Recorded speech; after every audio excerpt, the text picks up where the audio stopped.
ఎందుకు ఒక తట్టడి మట్టి తీయలే? ఎవరు నిరోధించిన మిమ్మల్ని? ఎవరు అడ్డుపడ్డారు మీకు? ఎవరు కట్టేసారు మీ కాళ్ళను? అటు పైసా పనిచేయరు, నిష్క్రియాపరత్వంగా ఉంటారు. ఈ డిపిఆర్ పంపిస్తే సపోర్ట్ చేయరు. ఇలా చివరికి 45 టీఎంసీ అని రాస్తారు. అంటే ఏం కాబోతుంది? ఎవరు ఒత్తిడి ఉంది దీని వెనుక? ఏం కుట్ర దాగుంది? ఇది 2 ఏళ్ళ నుంచి నేను మౌనం పాటించి చూసుకుంటూ వస్తున్నాం. తప్పని పరిస్థితి నేను బయలుదేరినప్పుడు తప్పదు. అటు కేంద్రాన్ని ఎక్స్పోజ్ చేస్తాం, ఇటు రాష్ట్రాన్ని ఎండగడతాం ప్రజల మధ్యలో ఖచ్చితంగా. ఇలా మొత్తం విస్తారంగా మాట్లాడినాం, చర్చించినాం. చాలా పెద్ద ప్రజా ఉద్యమానికి శ్రీకారం చుడతాం. కంపల్సరీ పాలమూరు, రంగారెడ్డి, నల్లగొండ జిల్లాలలో గ్రామాన దానికి పోస్టర్ డిజైన్ అవుతుంది, కరపత్రం డిజైన్ అవుతుంది. ప్రజా ఉద్యమాలు చేస్తాం, పెద్ద బహిరంగ సభలు పెడతాం. నేను స్వయంగా అటెండ్ అవుతున్న బహిరంగ సభలకు. ప్రజాక్షేత్రంలో ఈ ప్రభుత్వం యొక్క నిష్క్రియాపరత్వాన్ని ఎండగడతాం. ఇప్పుడు వాయిస్ అయితే తెలంగాణకు, మరి తెలంగాణకు ఉన్న ప్రభుత్వం మాట్లాడకపోతే ఇంకెవరు మాట్లాడాలా? మాకు 2 బాధ్యతల్ని, ఒకటి తెలంగాణ తెచ్చిన పార్టీగా, రెండవది ప్రధాన ప్రతిపక్షంగా కూడా కంపల్సరీ మా డ్యూటీ మేము చేయాలి. అందుకోసం గాను వీళ్ళు ఏదో తమాషకు మేము అదొకటి అడ్డం పొడుగు మాట్లాడి, కిరికిరి మాటలు మాట్లాడి, ఈ కారు కూతలు కూసి ఏదో చేస్తామనుకుంటే నడవదిగా. ఈ ఏళ్ళ దాకా వేరే కథ, రేపటి నుంచి వేరే తోలు తీస్తాం ఎక్కడికక్కడ. ప్రజలు ఖచ్చితంగా ఎక్కడికక్కడ నిలబెట్టే ప్రయత్నం చేస్తాం. అడుగున చెక్ చేస్తాం, ప్రతి విషయంలో చెక్ చేస్తాం. Sufficient time we have given. మేము తొందరపడి మేము ఎందుకు కన్నెర్రయ్యి మా ప్రభుత్వం పోయింది వీళ్ళు వచ్చింది అనేటువంటి ఒక పిచ్చి అయ్యి అట్లా మేము చేయలే, అటువంటి వాడికి పోలే. ఇష్యూల మీద పోరాడుతున్నాం, ఒకే ఫీజు రియంబర్స్ మీద పోరాడుతున్నాం, ఇంకోటి పోరాడుతున్నాం. రకరకాల భూదందాల మీద, దోపిడీ మీద, చెర్ల మీద పోరాడుతున్నాం. పార్టీ కొట్లాడుతున్నది, తప్పదు కాబట్టి కొట్లాడుతాం. ఇప్పుడు మొత్తం మొదటికే ముప్పొచ్చే పరిస్థితి ఉంది. అటు గోదావరి మీద అరాకిరి చేసి చంద్రబాబు నాయుడు, ఏపీ ప్రభుత్వం నల్లమల సాగరు, ఈ సాగరు, ఆ సాగరు, అటు గోదావరి దోపిడీ జరుగుతూ ఉంటే దాని మీద సప్పులు లేదు. ఇటు కృష్ణలో ఇంత ఘోరంగా పాలమూరు ఎత్తిపోతల మీద దీని మీద సప్పులు లేదు. మరి ఎవరి ప్రయోజనాల కోసం ఉన్నట్టు రాష్ట్ర ప్రభుత్వం? ఏం చేయడానికి ఉన్నట్టు? ఏం జరుగుతున్నట్టు రాష్ట్రంలో? కాబట్టి ఎట్టి పరిస్థితుల్లో నేనే స్వయంగా రంగంలో దిగాలనుకున్నా. దిగినం. ఈరోజు డిసిషన్ అయిపోయింది. 2-3 రోజులలో, 2-3-4 రోజులలో, రాబోయే 3-4 డేస్లో ఆయా జిల్లాల నాయకులతో సమావేశమై ఖచ్చితంగా చాలా పెద్ద ఎత్తున అక్కడ గ్రామానికి డప్పు కొడతాం, మొత్తం సభలు పెడతాం, కవులు, గాయకులు, కళాకారులు అందరినీ తట్టి లేపుతాం. మీ పత్రికా విలేకరులను కూడా రిక్వెస్ట్ చేస్తాం. అక్కడ జరిగే అన్యాయాన్ని, ప్రజలకు జరిగేటువంటి అన్యాయాన్ని, ఈ జలదోపిని అరికట్టాలని ఈ కేంద్ర ప్రభుత్వం అవలంబిస్తున్న విధానాన్ని కూడా తప్పకుండా చేస్తాం. ఇన్ని రోజులు ఒక రకంగా పోయినాం, కానీ ఇక తప్పేటట్లేదు. ఇప్పుడు ఎవరితోనైనా సరే కొట్లాడతాం, తెలంగాణ కోసం భయపడం. యాందాకైనా పోతాం, ఈ కొండ మీద గోప అయినా సరే కొట్లాడతాం, తప్ప ఇడిచిపెట్టాం. ఇక్కడ ఏమి ముఖాలు చూసేది కానీ ఇంకోటి కానీ నైసిటీస్ ఏమి లేవు. There is no nicety at all. Will fight, డెఫినెట్గా ఫైట్ చేస్తాం. ఎందుకంటే రక్షించుకోవాలి, రాష్ట్రం యొక్క హక్కులు రక్షించుకోవాలి, నీళ్ళు రక్షించుకోవాలి, రాష్ట్ర ప్రజల ప్రయోజనాలు రక్షించుకోవాలి. ఈ విధంగా ఇప్పుడు మా కళ్ళ ముందే జరిగినటువంటి దీనిలో ఈ దుర్మార్గంలో ఎట్లా మౌనం పాటిస్తాడు కేసీఆర్? ఎందుకు మౌనంగా ఉంటాం? ఎవరి కోసం ఉంటాం? ఎందుకోసం ఉండాలి? కాబట్టి అరాకిరి ముచ్చట్లు కావు. ఇష్టం వచ్చినట్టు మాట్లాడి, ఇష్టం వచ్చినట్టు ఆల్తు ఫాల్తు కూతలు కూసి ఏదో చేస్తామంటే అది జరిగేది కాదు, జరగనీయం. రెండవది, ఈ ప్రభుత్వం కూడా సర్వభ్రష్ట ప్రభుత్వం, సర్వముల భ్రష్టమైంది. మేము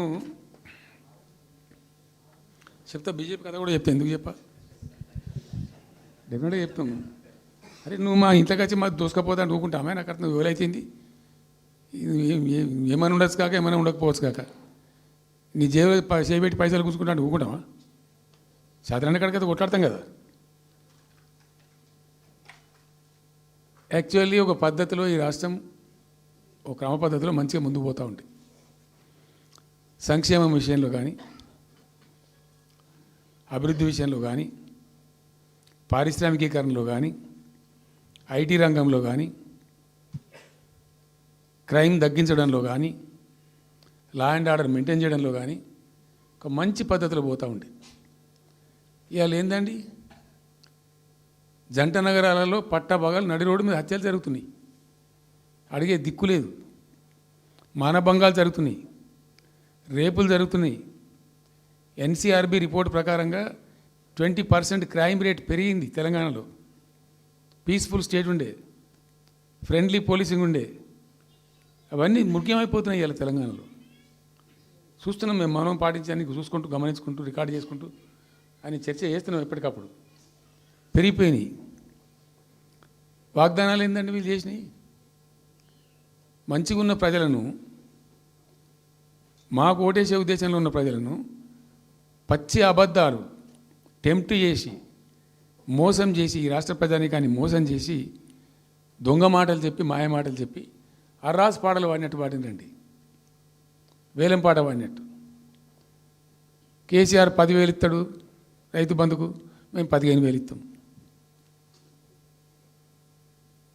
మహిళలకు 2,500 ఇస్తాం. కేసీఆర్ కళ్యాణ లక్ష్మి ₹1,00,000 ఇస్తాడు, మేము తులం బంగారం కల్పిస్తాము. మీరు పెళ్లిళ్ళు చేసుకోకుండా ఆపుండ్రి. ఇదే ప్రభుత్వం మీరు చెప్పినటువంటి మాటలు పెళ్లిళ్ళు చేసుకుంటూ ఆగిపోండి. మీరు నవంబర్లో చేసుకునే బదులు డిసెంబర్లో చేసుకుంటే తులం బంగారం కూడా వస్తుంది. ఉపన్యాసాలలో చెప్పినండి, మా దగ్గర ఉన్నాయి ఆ క్యాసెట్లని. ఇంకేం చెప్పినారు?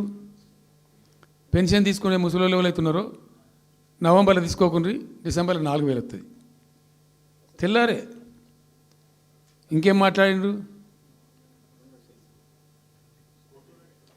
ఏంటిది అది? 2 లక్షల రుణమాఫీ అని నరికిండ్రు. ఉరుకుండ్రి బ్యాంకుల పంట పోయి జల్దీ తెచ్చుకోండి. ఇక ఒక్కటి కాదు, అట్లా అర్రాస్ పడవాడినట్టే. చివరికి విద్యార్థులకు, పాపం పేద విద్యార్థులకు ఇండియా ఒక స్కూటీలు కాదా బాబు, చాలా ఉన్నాయి. శాంతాడంత లిస్ట్ 420 హామీలని చాలా ఉన్నాయి. నేను కొన్ని హైలైట్ చేసి చెప్తున్నాను. టెంప్ట్ చేయడంలో, ఫర్ ఎగ్జాంపుల్ ఇప్పుడు ఇండియా మొత్తంలో ఎక్కడ ఇయ్యరండి. మేము మొత్తం కూడా 100% సమ్మిళితమైన అభివృద్ధితో మేము ముందుకు పోయినాం. ఇట్లా ఏకపక్షంగా ఏకోన్ముఖంగా పోలే. మేము ఆల్ ఫ్రంట్స్ కవర్ చేయాలని చూసినాం. పేద పిల్లలు ఉంటారు, వాళ్ళకి పాపం విదేశీ విద్య లేక సీట్ వస్తుంది, చదువుకోవాలని ఆశపడతారు, పోలేరు. వ్యక్తిగతంగా మమ్మల్ని అడిగితే మేము పార్టీగతంగానో వ్యక్తిగతంగానో చేసేది కొంతమేరకు. పాలసీగానే ఎందుకు చేయకూడదని చెప్పి ఆలోచించి 20 లక్షల రూపాయలు ఇచ్చింది. ఎస్సీ ఎస్టీ పిల్లలు పోతే వాళ్ళకి అంబేద్కర్ పేరు అని పెట్టినాం. బీసీ అబ్బాయిలు అమ్మాయిలు పోతే వాళ్ళకు జ్యోతిబా పూలే అని పేరు పెట్టినాం. రకరకాలుగా మొత్తం మీద వాళ్ళకి 20 లక్షల రూపాయలు ఇచ్చినాం.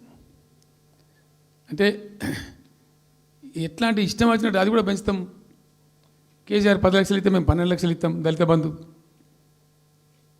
ఇట్లా ఎన్నండి ఇష్టం వచ్చిన అంటే నోటికి మొక్కాలిగా. అది కూడా 100 రోజుల లోపలనే ఇస్తాం. ఆ కార్డులు వంచుడు, సంతకాలు పెట్టి బాండ్ సంతకాలని ఇంటింటి కార్డులు వంచి మొత్తం చెడగోపం పెట్టారు. దిక్కుమాలిన దరిద్రం అంతా నెత్తిన పెట్టి కంప్లీట్ ప్రజలను టెంప్ట్ చేసి ఇలా వడ్లు కొంటలేరండి. సన్నాలు మొత్తం వడ్ల ప్రతి ధాన్యానికి లిస్టు, పెద్ద లిస్టు, శాంతాడంత లిస్టు. ఇక కందులకింత, మినుములకింత, పసుపుకింత, పప్పుకింత, మొక్కజొన్నకింత, అన్నిటికీ 500 బోనస్. అన్నిటికీ ఏమి దేనికి దిక్కులేదు. పత్తి కొనే దిక్కులేదు, వడ్లు కొనే దిక్కులేదు. ప్రైవేట్గా అమ్ముకుంటారు, దోపిడికి గురి అమ్ముకుంటారు. పాపం ఏడ్చుకుంటూ కన్ననీళ్ళు కుక్కుంటారు. చివరికి వస్తే యూరియా సప్లై చేసే తెలివితేటలు లేవానండి. మా గవర్నమెంట్ ఉన్నప్పుడు రైతులు గ్రామాలలో ఒక ఆటో రిక్షాని డబ్బులు ఇచ్చి 10 బస్తాలు తెచ్చి బాబు అంటే తెచ్చి ఇక్కడ పడేసిపోతుండే వాడు పొలం కాడ. ఇవాళ రైతులు రోజుల తరబడి, గంటల తరబడి చెప్పులు పెట్టి, బీఆర్ఎస్ లేకముందు చెప్పుల లైన్లు ఉండే, బీఆర్ఎస్ ఉన్న రోజులు చెప్పుల లైన్లు మాయమైనవి. మళ్ళీ ఇప్పుడు కాంగ్రెస్ రాగానే మళ్ళీ ఇప్పుడు చెప్పుల లైన్లు స్టార్ట్ అయిపోయినాయి వరుస పెట్టి. మళ్ళీ ఇప్పుడు ఏందో యాపో బోపో తెచ్చిండ్రు, అది ఒత్తితే నడచలేదు, పిక్తలేదు. అది ఏ ఎరువు బస్తాకు యాప్ ఎందుకైనా నాకు అర్థం కాదు. ఇంకా ఆ యాప్లో కూడా నేను నాకు పూర్తిగా తెలియలేదు. నేను రాత్రి కూడా చెప్పే ఆ యాప్లో ఏముంటుందట. ఇప్పుడు నాకు పట్టుందా, అది ఎన్ని మాటలు ఇస్తారట. సపోజ్ నాకు 3 ఎకరాలు ఉంది. 3 ఎకరాలు ఉంటే ఎకరానికి 2 బస్తాలు చొప్పున 3 సార్లు ఇస్తారట. అది అంటే 3 సార్లు పోవాలి. ఇక యాడికి పోవాలో నాకే తెలియదు. ముఠమూల యాపే దొరకదు కాలబెట్టి. అది ఏదైనా చదువుకున్న పోరాన్ని పెట్టుకొని విని పట్టుకొని తిప్పలు పడదామంటే కూడా ఆ యాప్ ఒత్తితే ఏం కనబడుతుందట, యాప్ ఒత్తితే ఏం కనబడుతుందట, ఏ గోదాంలో ఎరువులు అని చెప్తారట. అంటే ఇలా గజ్వేల్లో చెప్తారు, రేపు సిద్దిపేటలో చెప్తారు, ఎల్లుండి సిరిసిల్లలో చెప్తారు. ఏ గోదాం పోవాలి, ఎటు పోవాలి? ఇంతకన్నా జోక్ ఉంటుందా? రైతులకు మండల కేంద్రంలో ఎరువుల దుకాణం ఉంటుంది, తప్పితే వాళ్ళ తాలూకా కేంద్రంలో ఉంటుంది ఎక్కువ. ఆడ సాగుకారు ఉంటాడు, ఇచ్చేటోడు ఉంటాడు, అప్పిచ్చేటోడు ఉంటాడు. మనం బాగా విస్తరించామమ్మా. నేను ఏమంటున్నానంటే 7,100 కొనుగోలు కేంద్రాలు పెట్టినాం కదా, వాళ్ళ ఊర్లో పోయి కొన్నాం కదా, ధాన్యం నెత్తిన పెట్టుకొని వాళ్ళ అంగడికి వచ్చి ఈ మార్కెట్ అప్పుడు తిరిగి కూడా బంద్ చేసినాం కదా. అసలు రైతు సెంట్రిక్గానే మన పరిపాలన ఉండే కదా కంప్లీట్గా. అని మొత్తం సాప్ పట్టేసారు. ఇప్పుడు అరాసపాడలు వాడి 2 సార్లు రైతు బంద్ కొట్టిండ్రు. పెన్షన్ 4,000 ఇస్తామని 2 నెలల పెన్షన్ కొట్టిండ్రు. చాలా భయంకరమైనటువంటి పరిస్థితి తీసుకొచ్చింది రాష్ట్రంలో. ఇంత దిక్కుమాలిన కథ. నిరుద్యోగ భృతి ఇస్తాము, ఇవాళ మొక్కాల ఎన్ని అసలు హామీలు. నిరుద్యోగ భృతి ఇస్తాము, తోక ఇస్తాము, నోటిఫికేషన్లు ఇస్తాము, జాబ్ క్యాలెండర్లు ఇస్తాము, విద్యా భరోసా కార్డు. ఇక వాడు చూసేవాడు అడ్డం పడి అయితే ఓటేసారు జనం. ఇప్పుడు జరిగింది ఏంది? టెంప్ట్ అయిపోయినారు. ఏమైందంటే యాక్చువల్లీ ఫ్యాక్ట్ ఏంటంటే ఇదే తెలంగాణ భవన్లో ఎన్నికలకు పోతున్నాం 2014. ఎన్నికల కమిటీ, హామీల కమిటీ ఒకటి ఉండే, మేనిఫెస్టో కమిటీ. అది రాస్తాను. దానిలోకి 2-3 రిటైర్డ్ ఐఏఎస్ అధికారులు కూడా ఉండేటప్పుడు ఒక సందర్భం వస్తే నేను అడిగిన, అసలు మనం పెన్షన్ ఎందుకు ఇస్తాం ప్రజలకు? Why do you give pensions at all? ఎందుకు ఇవ్వాలి అసలు? దానికి ఒక పరమార్థమో పర్పస్ ఉందా? అగాధం పట్టుకొని ఇట్లా పంచిపెట్టుడా ఏంది అసలు? మీ ఉద్దేశం ఏంటి సార్ అన్నారు. అనుకోకుండా దురదృష్టవశాత్తు కొందరు డెస్టిట్యూట్స్ అవుతారు.